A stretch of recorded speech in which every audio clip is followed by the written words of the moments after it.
and welcome to the pre-lesson recording for week 4 of Research Project. You should have uploaded your narrowing down triangles and your Lotus diagrams to Moodle by now, along with your capabilities tables, and we will finalize a final question for you during tomorrow's lesson. So in the morning before tomorrow's lesson, I would like you to have watched this video. So we're going to start talking about annotated bibliography. So what is an annotated bibliography?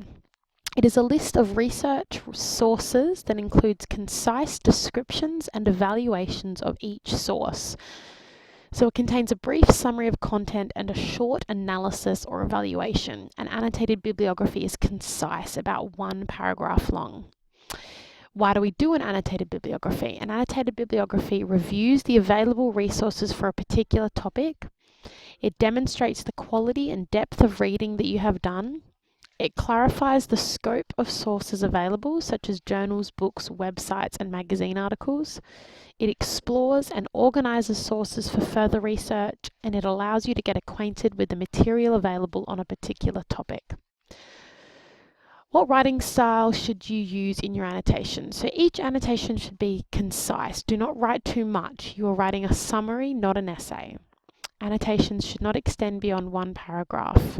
Only mention significant and relevant details. So if the source is interesting, that is not significant or relevant. I do not want to hear if the source you're annotating was interesting or not. Any information apparent in the title of the text or journal can be omitted from the annotation, and you must write in full sentences. So here are some of the things to consider when you're doing an annotated bibliography. So you need to consider carefully the text that you select for your annotated bibliography. Keep the following questions in mind to help clarify your choices. So what topic or problem are you investigating? What is the aim of your research? What questions are you exploring? What kind of material are you looking at and why? Does each resource relate to my research topic and assignment requirements? And are your sources valuable? So your annotated bibliography is something that can be included in your folio.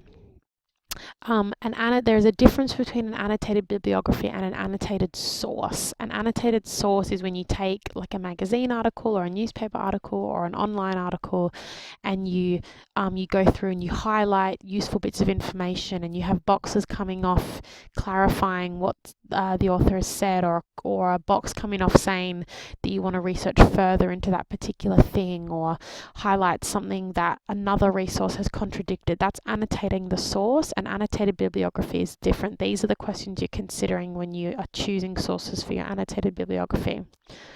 So what does it look like? It starts with the bibliographic details of a source, also the citation or the reference, followed by a brief annotation. As with a normal reference list or bibliography, an annotated bibliography is usually arranged alphabetically according to the author's last name. An annotated bibliography summary should be about 100 to 200 words per citation. So here's the information you need to complete it. So a citation, a full bibliographic reference is needed for an annotated bibliography, and you can use the reference generator, the OAC reference generator that's available on the library website. Introduction, so summary of the text and the main ideas presented in the text. The purpose, what is the purpose behind the author writing the text? So you're summarizing what is it about and what are the main ideas the author is presenting. Then what is the purpose behind the author writing the text? Has it been written for high school students? Was it written as part of a government campaign? Was it written for entertainment purposes? Research methods. So how does the author collect their research material? Are the sources primary or secondary, qualitative or quantitative?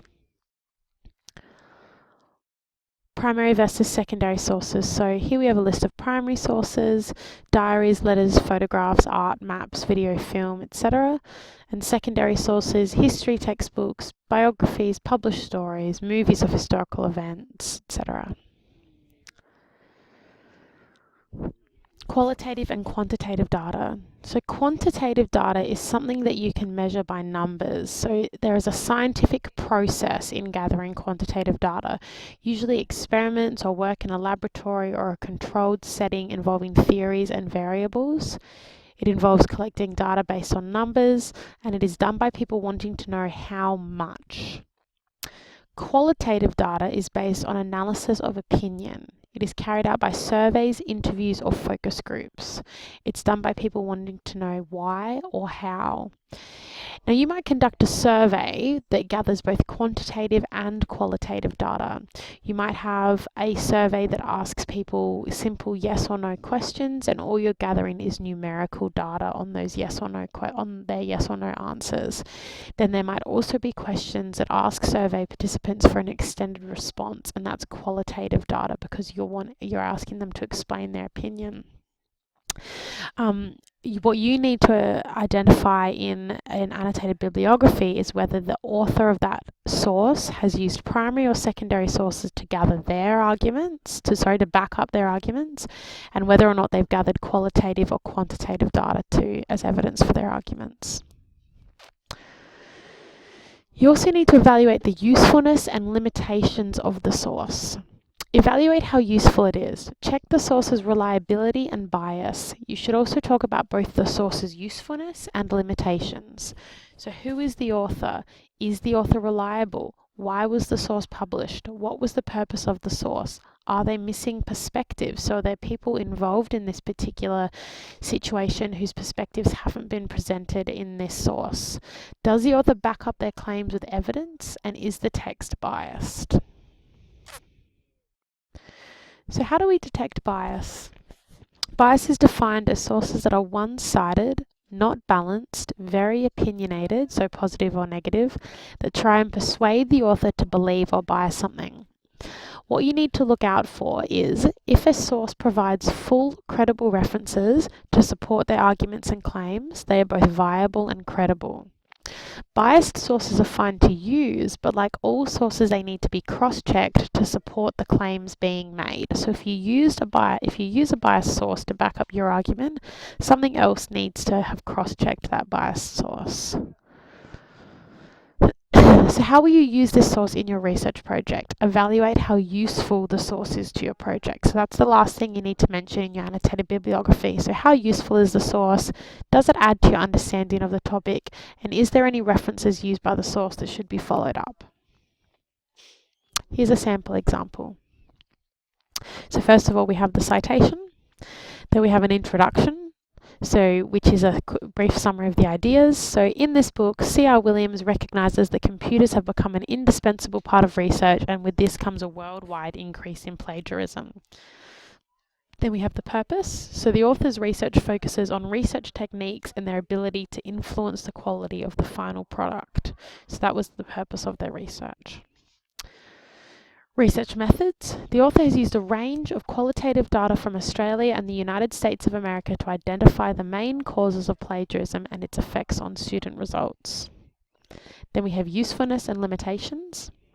The book is useful to my research topic as Williams has critiqued the most beneficial techniques in order of suitability for my style of project. The main limitation of the book is that the samples indicated that further, more extensive research needs to be undertaken to develop an in-depth understanding of techniques and plagiarism. And finally, how you will use it in your project. This article will not form the basis of my research, however, it will provide useful supplementary information for consideration. So what you need to do before the lesson is you've watched this video already. There are several short clips on Moodle. These 3 sources, I'd like you to pick one of those to watch or read and that you think will be useful for your research project. Then you need to select one source that you think will be useful for your research project and read it before the lesson, because we're going to do a practice annotated bibliography. And then you need to read the reliability of information document on Moodle, which is this one. So you select one of these 2 videos to watch. You read this document, and then you choose one resource related to your research topic that you're going to bring to the lesson with you. So I'll see you then. Thank you.